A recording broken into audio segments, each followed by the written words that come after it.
Saudara Komisi Pemberantasan Korupsi atau KPK menahan Andi Zulkarnain Malarangeng atau Col Malarangeng dalam kasus dugaan korupsi proyek Hambalang. Akankah penahanan ini bisa mengungkap siapa dalang di balik kasus mega korupsi ini? Untuk membahasnya sudah hadir juru bicara KPK Febri Diansah dan pengamat hukum pidana dari Universitas Tarumanegara Heri Firmansyah. Sementara melalui sambungan telepon kita juga sudah terhubung dengan juru bicara keluarga Malarangeng, Rizal Malarangeng. Saya mau ke Rizal dulu. Selamat malam, Pak Rizal. Selamat malam. Pak Rizal, di sini ada Pak Febri dari KPK dan juga ada Pak Heri, pengamat hukum pidana. Saya mau ke Pak Rizal. Pak Rizal ditetapkan sebagai tersangka sejak 2015 lalu, akhirnya adik Anda ditahan oleh KPK. Apa tanggapan keluarga? Ya, akhirnya bisa diproses secara hukum dengan lebih baik kan. Angka kan cukup lama. Dan sebenarnya kan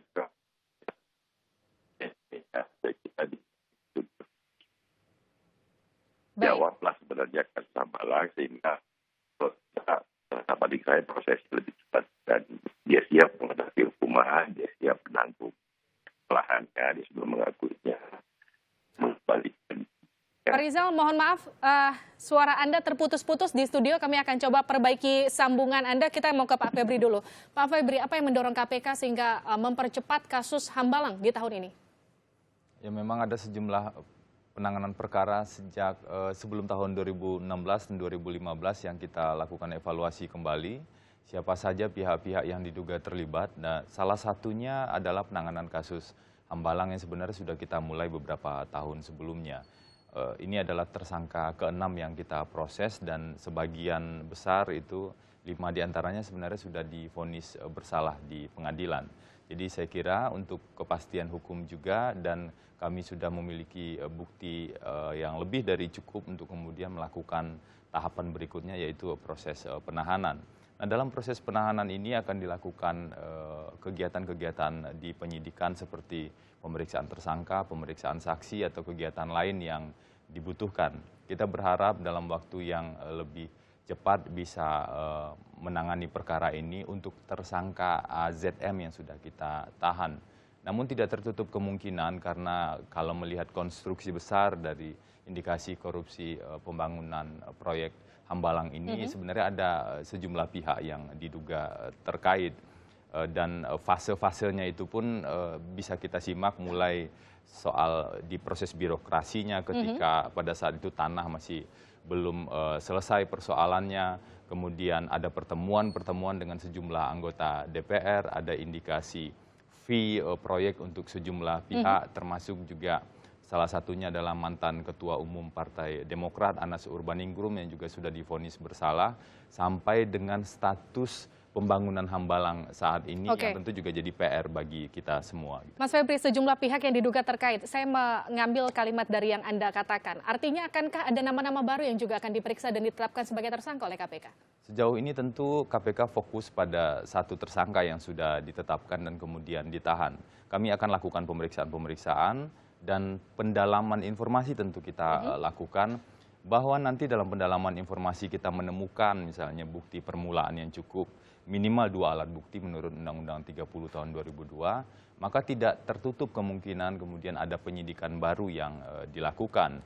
Nah, dari 6 orang yang sudah diproses saat ini sebenarnya dalam konstruksi perkara ini hakim juga di fakta persidangan juga sudah mengatakan dalam pertimbangannya bahwa unsur memperkaya diri sendiri atau orang lain itu orangnya cukup banyak sebenarnya dan ada beberapa nama yang belum diproses dan juga ada korporasi juga. Ada beberapa nama, siapa saja itu yang belum diproses, Pak Febri? Ada dari unsur birokrasi dan juga dari unsur-unsur perusahaannya, baik sebagai personil ataupun sebagai korporasi.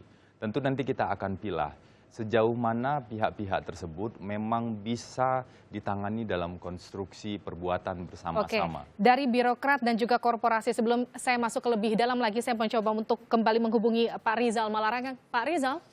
Ya. Oke, saya lanjutkan. Pak Rizal, adik Anda pasca ditahan KPK mengatakan saya bersyukur justru ditahan KPK. Apa tanggapan keluarga, Pak Rizal? Kenapa demikian? Ya kan ini sudah terlalu lama. Sejak awal 5 tahun lalu kan sebenarnya Jul sudah mengakui kesalahannya, mengembalikan uangnya, siap dihukum, minta maaf pada kakak saya yang sebenarnya perkara ini kan dia tidak bermaksud apapun, tetapi dia menerima duit dari Wafid Muharam yang waktu itu Menpora. Nah, karena itu kakak saya dihukum, ya tanggung jawabnya sebagai menteri lah, mestinya bisa mengontrol, tetapi ternyata dia juga ya lalai lah barangkali istilah hakim waktu itu, ya sudah dihukum, kemudian Jul tersangka sudah lebih dari setahun. Terlalu lama ini kasus, sudah lebih 5 tahun. Kan juga orang status tersangka kan berlarut-larut, tidak bagus lah sekarang dengan ditahan, bersyukur karena itu bahwa pada akhirnya kasus ini akan selesai. Dia siap dihukum saja, apa saja dia akan terima, sudah diakuin, tidak akan ada pembelaan yang tidak masuk akal, yang penting selesai. Nah memang tinggal satu tadi yang sebenarnya janggal. Kalau tadi di KPK kan ngomong macam-macam. Sebenarnya satu lagi, kalau mau pemerintahan, birokrasinya tinggal Wafid Muharam yang belum Oke, saya langsung tanyakan ke Pak Febri nih, Pak Rizal. Terima kasih Pak Rizal, saya mau ke Pak Febri dulu. Pak Febri, pejabat pemerintah yang memberi uang adalah Wafid Muharam, tapi anehnya ia tidak jadi tersangka. Itu kata Col kemarin pasca ditetapkan ditetapkan akan ditahan oleh KPK. Apa tanggapan Anda?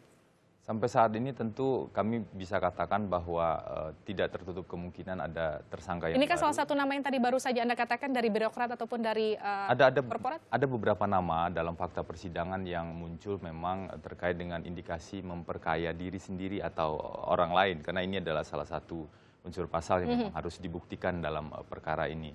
Kalau kita baca secara lengkap misalnya putusan Andi Malaranggeng, di sana akan kelihatan perannya apa saja dan kemudian pertemuan-pertemuan yang terjadi itu seperti apa dan bagaimana pada saat itu Andi Malaranggeng yang menjabat sebagai menteri kemudian memperkenalkan AZM pada Wafid Muharam dan juga kemudian ada pertemuan lanjutan. Begitu. Ini kalau kita baca BAP-nya semua pihak saksi, kalau dibaca dengan baik, ya diperkenalkan dengan Cul kan tidak berarti apa-apa, tetapi yang mengatur uangnya, memberikan uangnya, memerintahkan Dedi untuk mengantarkan uang kan Wafid. Wafid juga yang berkata kepada Cul sudah dikirim uang. Jadi apalagi sih sebenarnya yang pelaku utamanya tidak dipersoalkan, yang lain-lain yang dipersoalkan. Oke, kita tidak mengatakan tidak salah lah, tanggung jawab menteri kan ada. Cul bertanggung jawab, kenapa kok terima uang? Nah, pertanyaannya ini kok muter-muter KPK-nya, Wafidnya kok nggak tersangka-tersangka, ini kenapa? Oke. Muter-muter terus gitu loh. Apakah Wafid pernah berjanji untuk memberikan informasi ini dengan catatan tidak dijadikan tersangka? Ya nggak apa-apa, kan itu yang penting jangan diputer-puter aja. Kalau Oke, Pak Febri, saya jawab. Gitu. Kami bisa katakan bahwa tidak tertutup kemungkinan ada tersangka baru sepanjang memang ada alat bukti yang cukup. Wafid sendiri adalah salah satu tersangka yang sudah pernah kita proses, namun dalam kasus yang berbeda tentu saja. Pada saat itu kita melakukan operasi tangkap tangan terkait dengan suap Wisma Atlet, di mana saat itu pertama kali dari sanalah kemudian perkara ini terungkap, mulai dari Wisma Atlet, grup Permai, termasuk Hambalang di sana dan yang lain. Namun ini tentu akan jadi catatan bagi kita, tentu saja. Mohon maaf, satu lagi soal Wafid. Jangan lupa dia sudah Menpora sebelum kakak saya jadi menteri. Dan semua pihak sudah mengakui, adikarya sudah mengakui, Mahfud Rosso sudah mengakui bahwa mengatur Hambalang bersama Pak Wafid sebelum Andi Malaranggeng jadi menteri, bahkan sudah ada aliran uang gitu. Jadi simpel sekali persoalannya. Nggak perlu lagi terlalu banyak dipelajari karena sudah datanya sudah banyak banget. Oke, kalau menurut Pak Rizal ini simpel sebetulnya permasalahannya, lalu apa sebetulnya kendala KPK untuk mengungkap kasus ini dan bagaimana jika kasus ini tidak terselesaikan juga tahun ini? Kita akan bahas usai jeda, tetap bersama kami.